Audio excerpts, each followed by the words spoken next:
Cik.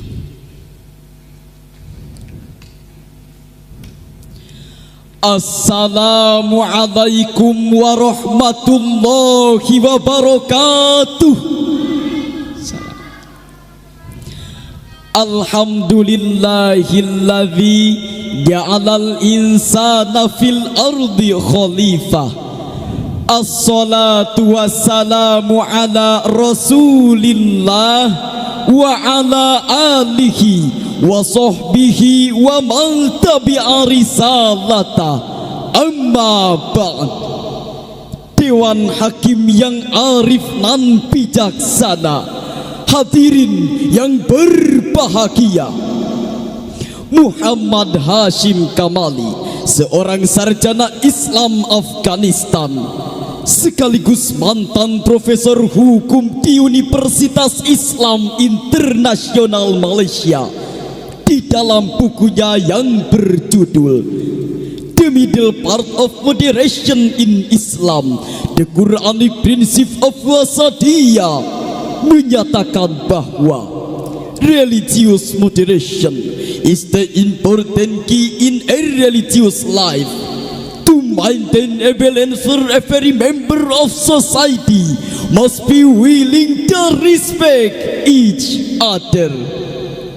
Moderasi beragama adalah kunci penting dalam kehidupan beragama untuk menjaga keseimbangan agar anggota masyarakat mau saling menghargai. Namun hadirin, jika sikap ini tidak mau diimplementasikan, maka potret agama yang harmonis akan semakin terkikis. Potret agama yang harmonis bisa menjadi teroris yang sangat sadis. Potret agama yang harmonis malah memupuk faham fundamentalis yang radikal dan anarkis. Bahkan yang lebih parah lagi, bisa meruntuhkan persatuan dan kesatuan yang membuat bangsa Indonesia hancur berantakan. Untuk itu, penguatan moderasi beragama melalui platform digital adalah tema yang akan kami sampaikan pada indahnya Syarhil Quran kali ini, dengan landasan firman Allah dalam Al-Quran Surah Yunus ayat 99 sampai 100. A'udzu billahi minasy syaithanir rajim.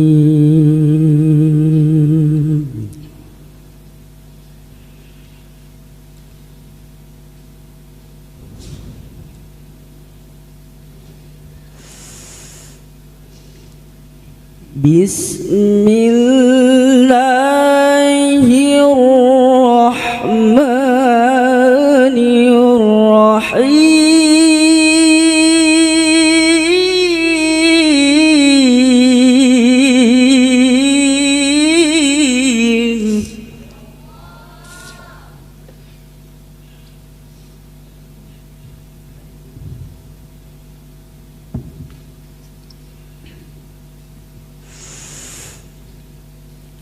Walau syaa rabbuka la'amana man fil ardi kulluhum jami'an.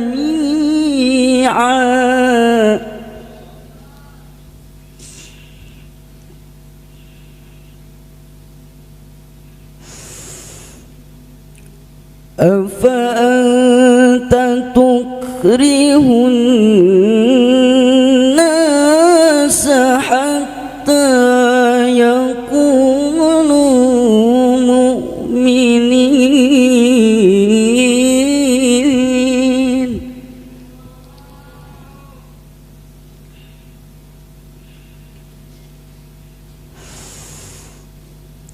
Wa ma kana li nafsin an tu'mina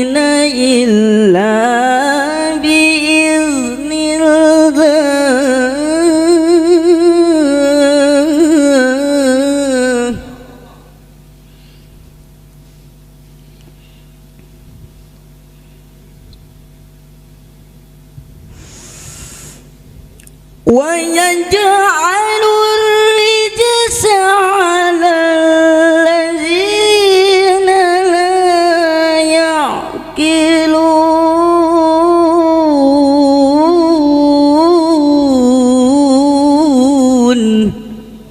Aku berlindung kepada Allah dari usikan setan yang terkutuk dengan menyebut namamu, Ya Allah, yang maha pengasih lagi maha penyayang. Seandainya Tuhanmu menghendaki, tentulah semua orang di bumi seluruhnya beriman. Apakah engkau Muhammad akan memaksa manusia hingga mereka menjadi orang-orang mukmin? Tidak seorang pun akan beriman kecuali dengan izin Allah, dan ia akan menimpakan azab kepada orang-orang yang tidak mau mengerti. Dewan Hakim yang mulia, hadirin yang berbahagia, huruf Hamzah pada kalimat afa anta adalah hamzah istifham yang mengisyaratkan bahawa manusia mustahil menyalahi kehendak Allah. Sehingga Imam Al-Baydawi dalam tafsir Anwarut Tanzil wa Asrarut Ta'wil juz 11 halaman 117 menjelaskan bahawa tidaklah mungkin memperoleh iman dengan paksaan, apalagi dengan hasutan dan provokasi. Selanjutnya Abu Bakar Al-Jazair dalam tafsir Aisarut Tafasir li Kalamil Aliyil Kabir jilid 2 halaman 511 menjelaskan bahawa afa anta tukrihun nasa hatta yakunu mu'minin ai inna hatta laisa laka wala kafartabi. Bukan tugas dan hak Nabi Muhammad perihal keimanan seseorang. Demikianlah yang ditegaskan Al-Quran. Tapi akhir-akhir ini justru jadi pelantik perpecahan, jadi ladang perseteruan, jadi alasan untuk saling mengkafirkan. Karena itulah moderasi beragama penting diimplementasikan melalui prinsip at-tawazun, keseimbangan, al-i'tidal, keadilan, at-tasamuh, toleransi, at-tawasud, jalan tengah. Namun hadirin, implementasi moderasi beragama di Indonesia masih menghadapi banyak sekali tantangan, mulai dari maraknya radikalisme, bergejolaknya ekstremisme, tersebarnya tolerisme, berkembangnya ideologi yang merongrong Pancasila, bahkan mirisnya umat seagama saling mencela, merasa paham agamanya paling benar, cara beribadahnya paling benar, hingga muncul pertanyaan besar, mengapa kita saling membid'ahkan padahal agamanya sama, kitab sucinya juga sama, lalu apa masalahnya? Jawabannya, karena kelompok radikal memahami teks agama secara parsial, sedangkan kelompok yang lainnya memahami teks agama secara kontekstual. Pada kondisi inilah maka sikap wasatiyah atau moderasi beragama penting mengubah wajah Islam yang disebut sebagai Islam yang fanatik, Islam yang teroris, Islam yang ekstremis, menjadi Islam yang nyaman, Islam yang damai, Islam yang tentram, serta menjadi Islam rahmatan lil alamin. Betul hadirin? Lantas, bagaimana cara kita mengimplementasikan moderasi beragama dalam seluruh sendi kehidupan berbangsa? Sebagai jawabannya, mari kita renungkan kembali firman Allah dalam Al-Quran surah Al-Mumtahanah ayat 8. Yanhakumullahu 'anil ladzina lam yuqatilukum fid din.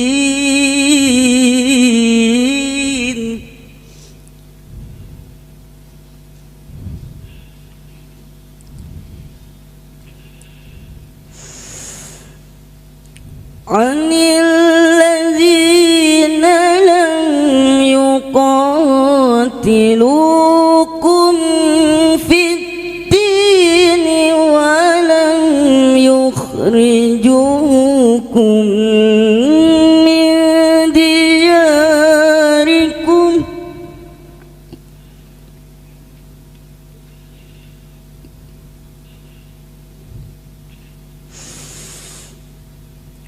ولم يخرجوكم من دياركم أن تبروهم وتقسطوا إليهم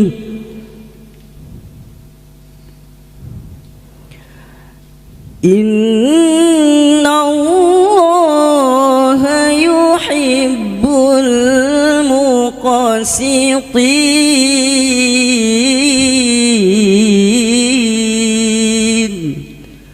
صدق الله العظيم. Allah tidak melarang kamu berbuat baik dan berlaku adil kepada orang-orang yang tidak memerangimu karena agama dan tidak mengusir kamu dari negerimu.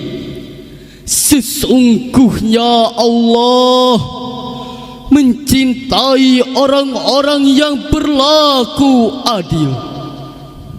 Maha benar Allah dan Maha Agung atas segala firman-Nya. Dewan Hakim yang mulia, hadirin yang berbahagia, Syekh Abdul Rahman bin Nasir bin Sa'di dalam tafsir Taisirul Karimur Rahman fi Tafsiril Kalamil Mannan juz 28 halaman 1010 menjelaskan bahwa Allah tidak melarangmu berbuat baik dan berlaku adil kepada orang yang berbeda agama. Rasulullah sallallahu alaihi wasallam selalu mencontohkan berbuat baik meskipun kepada seorang Yahudi. Rasulullah selalu memberikan makan laki-laki Yahudi yang buta, yang kerjanya setiap hari mencaci maki Rasul. Ketika Rasul wafat, lalu peranan ini digantikan oleh Abu Bakar As-Siddiq.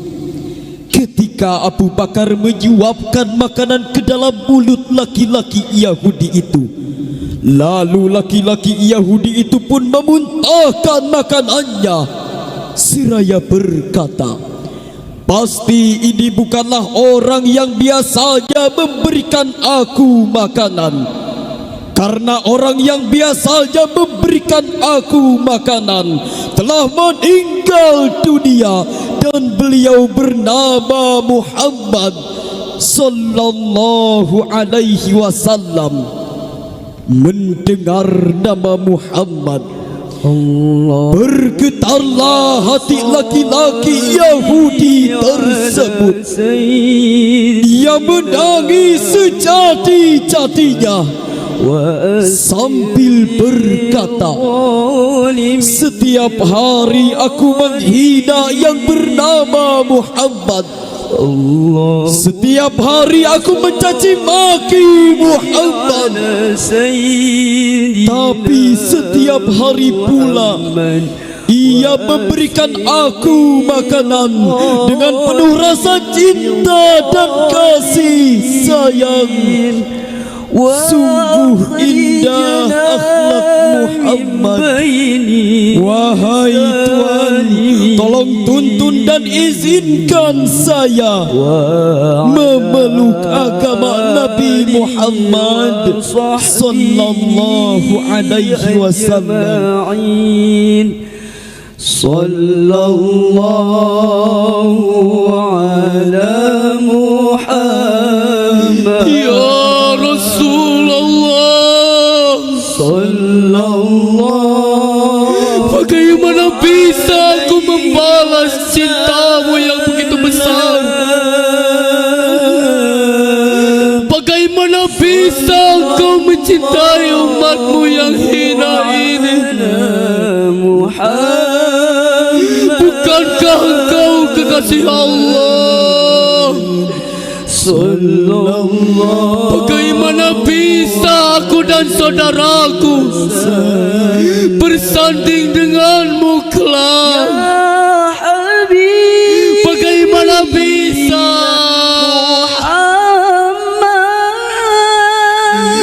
sedangkan diri ini sudah terlalu kotor dengan dusta dan dosa,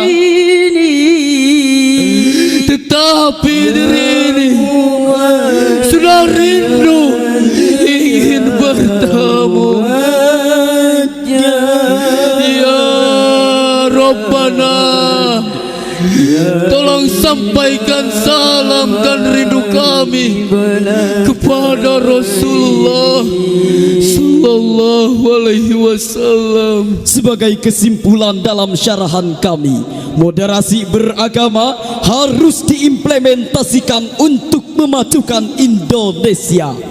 Penganut agama yang moderat adalah yang bertoleransi dengan sesama. Oleh karena itu, mari kita saling menghargai, bukan saling mencaci maki, saling bertoleransi, bukan intoleransi. Jika Indonesia harmoni, insya Allah diberkahi ilahi Rabbi. Cukup sekian syarahan kami. Terima kasih. Sampai jumpa. Wassalamualaikum warahmatullahi wabarakatuh.